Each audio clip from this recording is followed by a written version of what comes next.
Ay mapalagay. Yung sinaing ko kasi ano eh, namamatay. Yung electric pan ko ayaw makisama.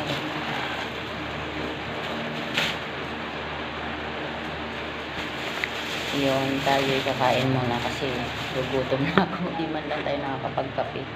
Kape-kape tayo mga kabebilab ko. Pinuna ko munang linisan yung ating mga pangsigang. Yun. Tama lang siya ang kape ko mataba. Kasi okay na yun kaysa nakakatakot ang diabetes. Ngipin ko hiwa-hiwalay, social distancing parang si Tana. Pero si Tana ang ganda rin ng ngipin, Diyos ko. Napaka ano ng ngipin no, napaka walang kasira-sira, pantay-pantay yung dito. Kaso lang social distancing yung ngipin. Kaya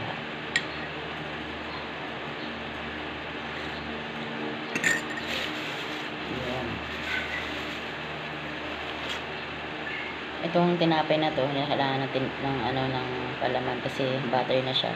Masarap siya.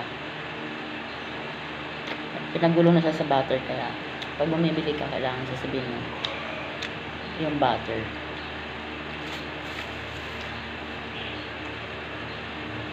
Ayan, lasang butter na siya.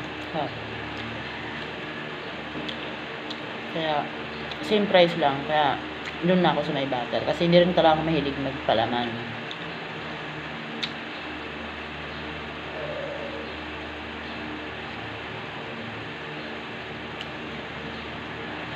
Yun.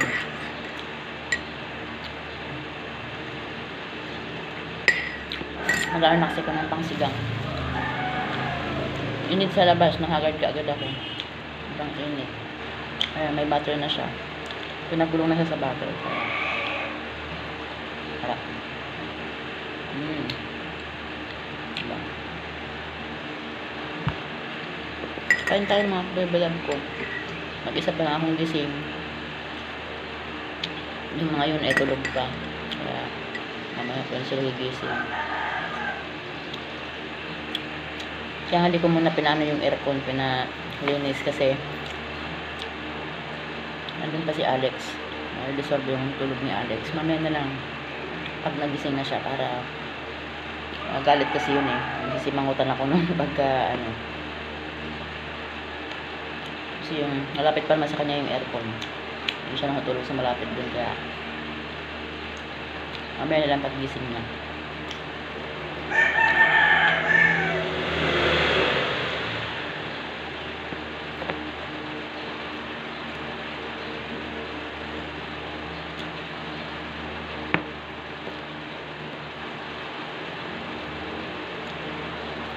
Ewan ko baka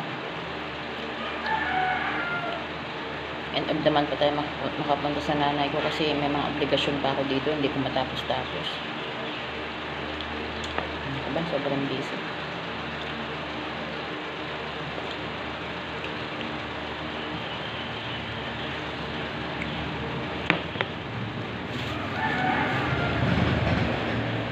Kape-kape muna tayo. Mamaya na tayo kumain ng kanin kasi